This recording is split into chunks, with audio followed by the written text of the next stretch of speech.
Hello friends, welcome to my YouTube channel. आप सबका स्वागत है मेरे इस यूट्यूब चैनल पर।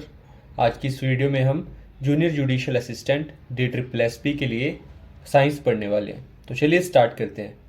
फर्स्ट जो टॉपिक आज हम पढ़ेंगे वो रहेगा सेल। अब सेल कैसे हम इसको पढ़ेंगे। कंसिडर करो एक सर्कल है और जो सर्कल की आउटर बाउंड्री है ना उसको बोलते हैं हम प्लाज्मा मेम्ब्रेन या सेल मेम्ब्रेन। यहाँ से आपका क्वेश्चन ये बनता है कि जो प्लाज्मा मेम्ब्रेन है इट इज़ मेड ऑफ, तो इसका आंसर रहेगा लिपिड एंड प्रोटीन। अच्छा, याद कैसे रखोगे?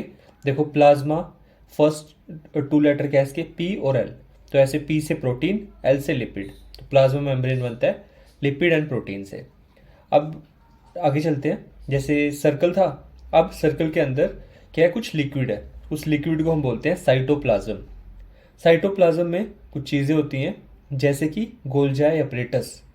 अब जो गोल्जाई अपरेटस है उसका काम होता है स्टोरेज करना, मॉडिफिकेशन करना और पैकेजिंग करना।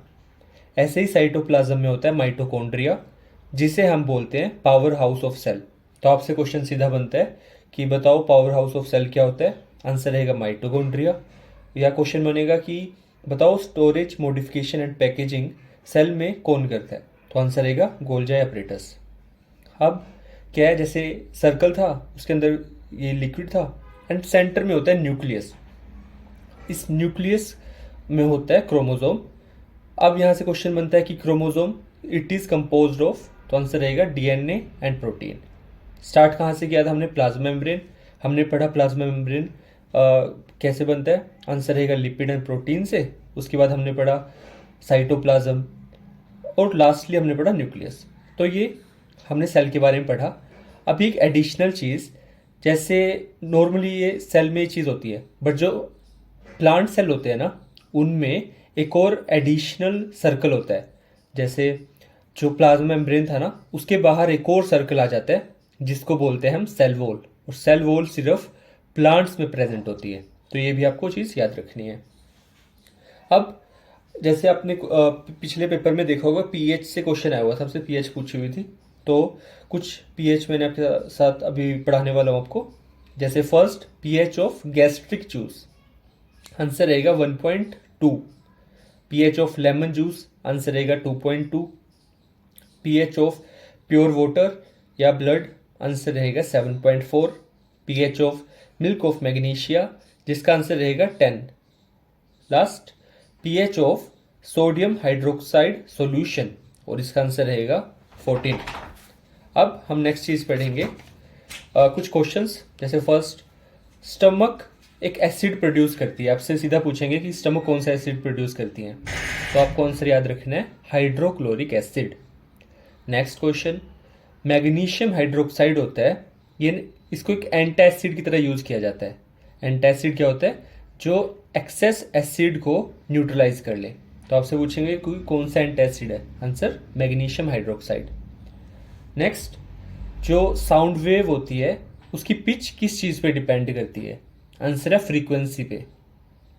13th क्वेश्चन, रिफ्रैक्शन जो होती है वो it is due to, answer रहेगा change in speed of light. Speed of light में जब चेंज होता है उसकी वजह से रिफ्रैक्शन होती है।